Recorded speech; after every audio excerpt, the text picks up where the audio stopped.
One. Hey everybody, how's it going? My name's Ryan.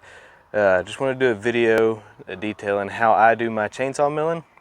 And we're going to start from replacing the bar with a crosscut chain to a ripping chain, also a bigger bar. And I'm also going to go over kind of a price breakdown of what it takes to get into chainsaw milling. So while I'm taking this bar off and putting my bigger bar and my ripping chain on, we're going to go over some prices. So to start off, to mill with a chainsaw, you need a bigger saw than what I think is probably average for a homeowner. Just from a little bit of research that I've done, you really want to have more than a 50cc saw. And just for reference, I have the Husqvarna 572, and it is a 70cc saw. It is 5.8 horsepower. The only downside of it is that it does weigh almost 15 pounds. So it can get a little heavy throughout the day, but if you set up your mill right, you can use that to your advantage, especially if you set it up on a little bit of a slope. You let gravity take over, and then you're really not doing hardly any work at all. So most saws across the board, from what I've found, that are at least 50cc to 70cc, somewhere in that range, is going to be about $1,000. Just across the board, Husqvarna, steel, any of them really. There's a couple of there's a brand that I've seen called Husqvarna. I don't know if I'm saying that right or not, but I've seen a lot of guys on YouTube that have them and like them, and there's tons of videos out there saying why they're good and why they're bad, and you know, to each his own. If you know how to work on chainsaws, that may not be a bad way to go. Apparently they're just knockoffs of different steel and Husqvarna models, and apparently they take a lot of the same pieces and parts, and I don't know. I'm no mechanic. I can keep this saw running. If something goes really wrong with it, I'm probably not going to be able to fix it.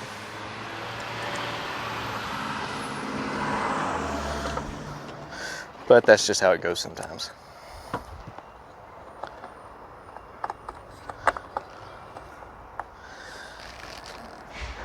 Moving on.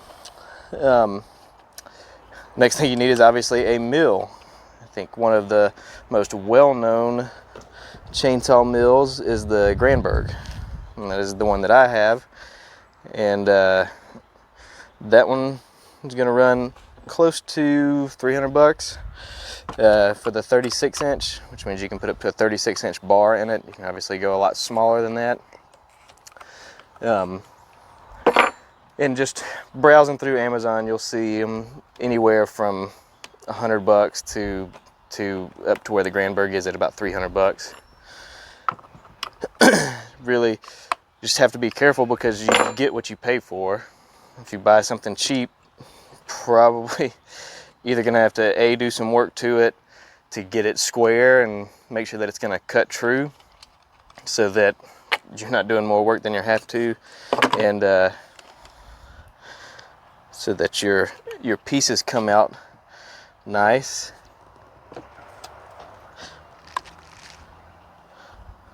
But B, you want to be able, you want to buy products that are going to hold up.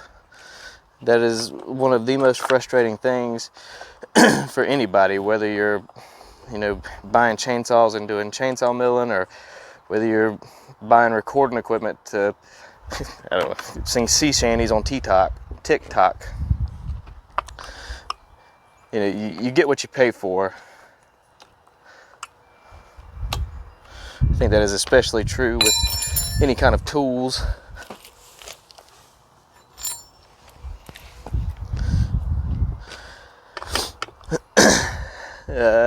Some small things to think about is a chain. Ripping chains and crosscut chains are different, and that is based on the angle, and I'm not going to get into to what the angle is and the science behind it, because I'm not sure that I really understand fully enough to be able to feel confident enough to teach about it.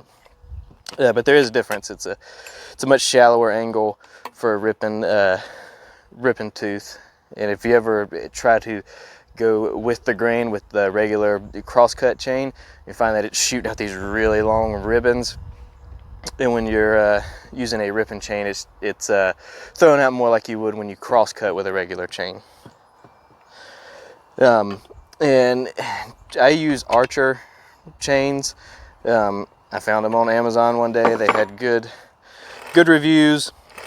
I tried them out and they work really well. They come pretty sharp. They're easy to sharpen, and you can get those for about 30 bucks. And that's for the ones for my 28-inch bar, and then this is my 32-inch bar.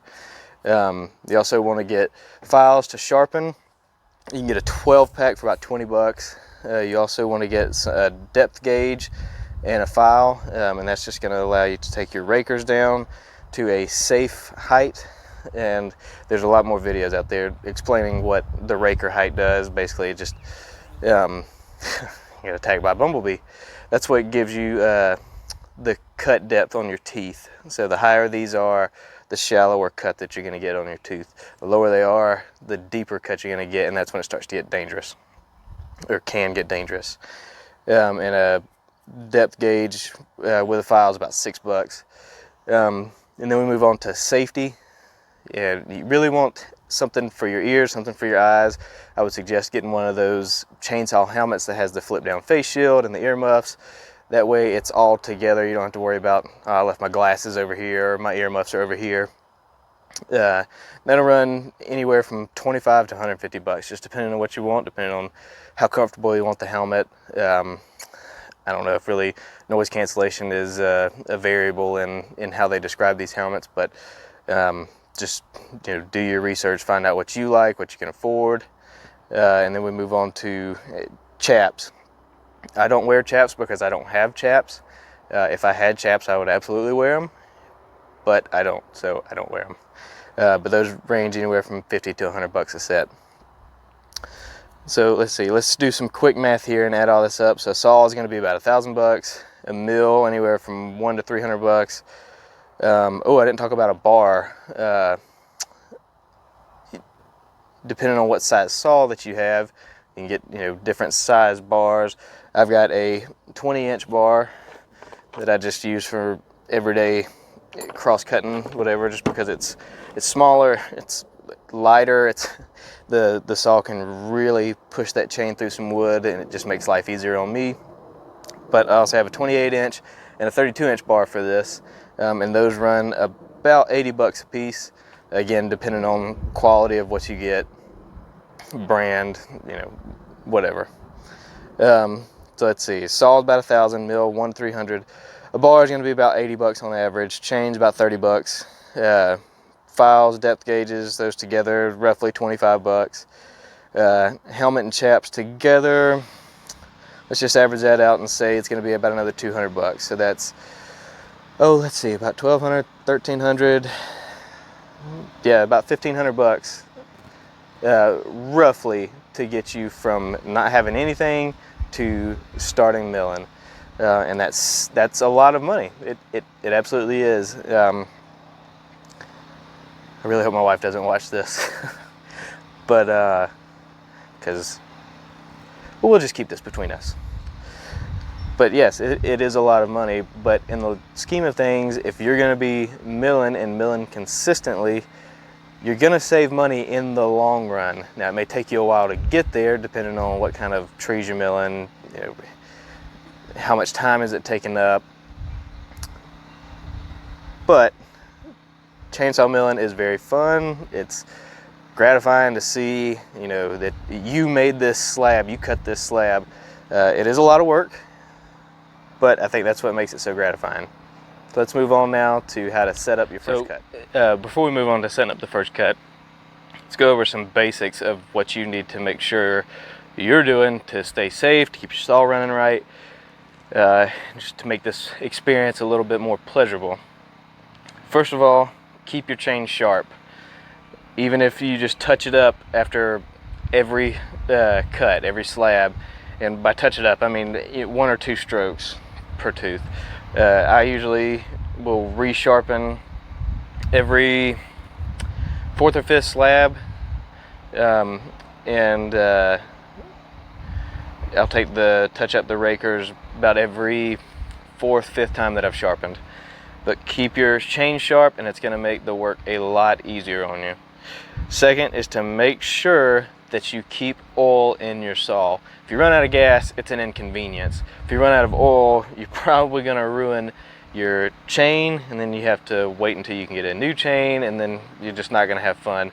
And what happens is the chain can get too hot and it can lose its temper. So no matter how sharp you get the teeth, if it doesn't have its temper anymore, the teeth are going to go dull very quick.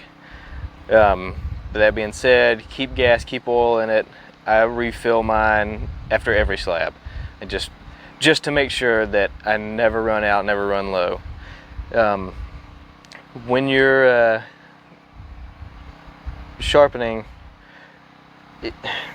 you want to try to keep the teeth about even as far as their length. So really, when you're sharpening it, it's not a matter of I did 5 strokes on this one and 5 strokes on this one and 5 strokes on this one. It's a matter of how much material are you removing per tooth. You want to keep those even.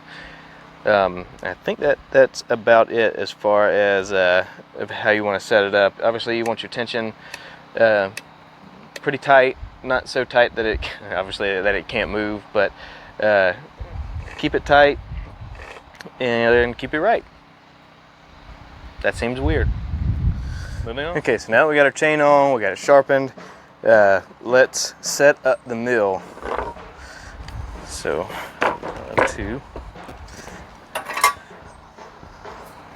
take our mill. This is my Granberg mill. First of all, we want to make sure that these bolts are loose so that you can get it over the bar. Slide this on here. You want to make sure that these pads are in the middle of the bar, and you want to give yourself a little bit of room away from the power head. You also don't want to have the front end of the mill too close to the end because of this completely mind blanking, the sprocket or the gear, whatever that rolls.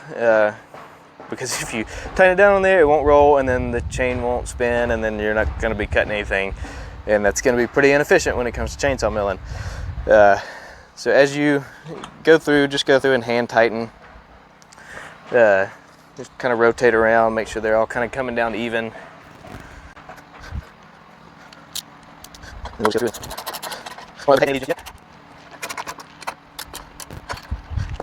And then what I like to do is just to flip it up on its side,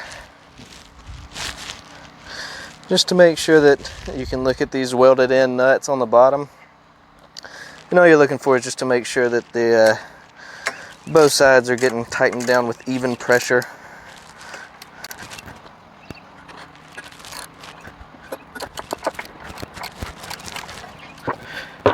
Okay, now it's a good idea at this point to go through and make sure that all of your nuts are tight, because you don't want to get halfway through a cut and have something rattle loose on you. So you just go through and give a quick turn on all of them. Again, just making sure that they're tight, they're not going to move. That was a little loose.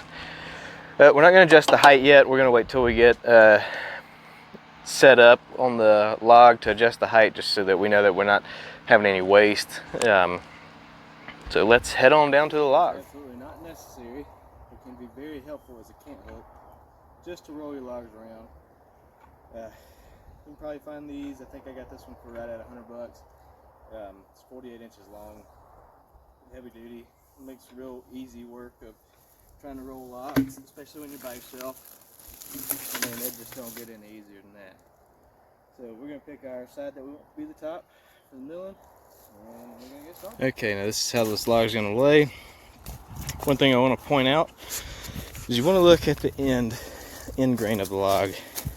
So, like, this log has a pretty significant crack coming right up the middle and right along this way. Sorry, that's out of focus. Not sure how far in that goes. It's probably just a check that goes in maybe a foot. But you want to keep that in mind, because that's obviously going to split your board in half one way or the other. This happens to be at a 90 degrees right in the middle of the log, which is fine because this is going to get broken down or split in half because it's too big for my planer anyways. And that's another point that that you need to think about is, obviously milling big logs is something that's really fun, and you can say, look, I milled this 36-inch slab and it's awesome and beautiful, but if you don't have a way to flatten it, you're pretty much stuck out in the water with no boat. You don't have anything to work with, you know? So just something to think about, food for thought. Let's get this mill set up. The key to having a successful first cut, you need a few things. You need something to reference on the log. You need a flat something. I use an aluminum ladder. You can build a frame out of 2x4s or whatever. If you're a welder, weld one up. It's just got to be flat, and it needs to be longer than your log. So for instance, I think these logs are cut somewhere around 9 feet. I think this ladder is 12 feet. So it just needs to be longer than your log, and you need to have something to reference them up against. So these are just some old scrap pieces of 2x4. What we're going to do is we're going to screw them to the end of the log.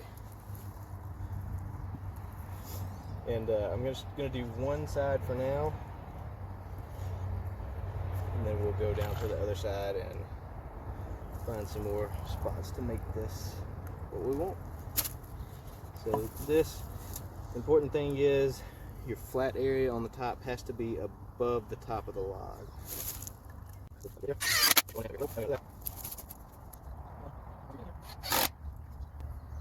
Now we can sit our ladder on here and make sure that it's level, it's not rocking. Got 4 points of contact. 1, 2, 3, 4. Let's see if we can get her to sit level. Right off the bat there. Yeah, we got lucky with that one. Okay, let's drive home a few more screws.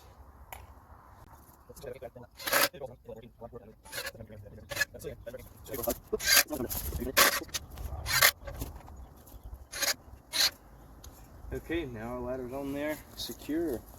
Time to set the depth of cut on the mill. So what you want to do is you want to take into account the width of your ladder and your 2x4. So this for me just happens to be just under 5.5 inches.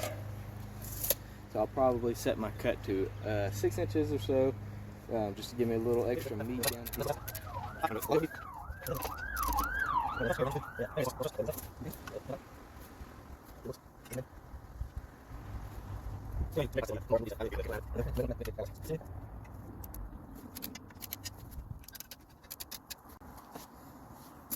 Okay, looks pretty good. We checked all our bolts and nuts earlier, so everything's tight.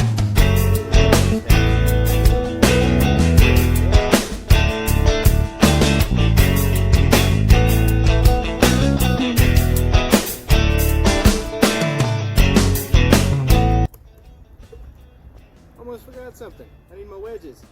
Definitely want wedges, whether they be plastic wedges that you can buy from the store, or wedges that you can just make in your shop, just to keep this from pinching the bark, or it's going to put it under tension that this doesn't need to be under.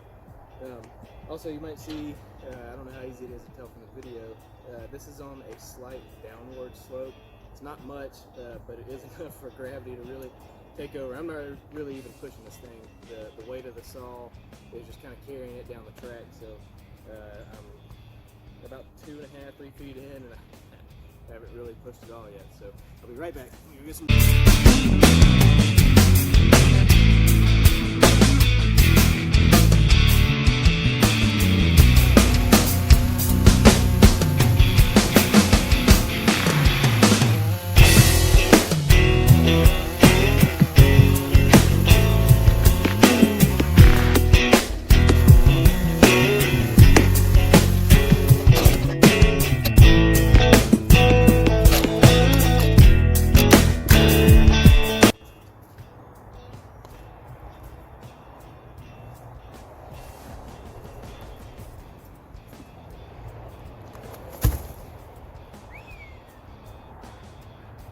know it's just a pine tree, but man, that's pretty.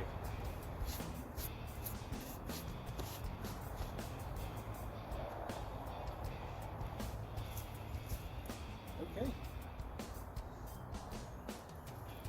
Now that that's done, we're going to reset the mill, and we're just going to start milling out some planks. So now that we have a flat surface, we don't have to worry about referencing from the ladder because this is our flat reference. And just one tip about when you're starting this one, when you're starting it with the ladder, you've got some overhang that will allow you to rest the whole mill flat. Obviously you don't have that when you don't have the ladder on there. By all means, put the ladder back on if it makes you feel comfortable, if it's more efficient for you that way. For me, it's not. So when you're starting this cut, I don't really like to come straight in like this just because there's so much play. I like to kind of come in from the side, and you're just watching right here. You're watching to make sure that it's touching all the way across. You don't want to see any gaps, and you just want to kind of roll into it just like that, and then continue with the cut. So with that being said, let's get this thing slabbed up.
Okay, so let me just close this out by saying by no means am I an expert in this. I'm sure there's a lot of better ways to do what I just did. If you're curious, the time lapse, the hyperlapse of doing these 5 slabs took about 30 minutes total.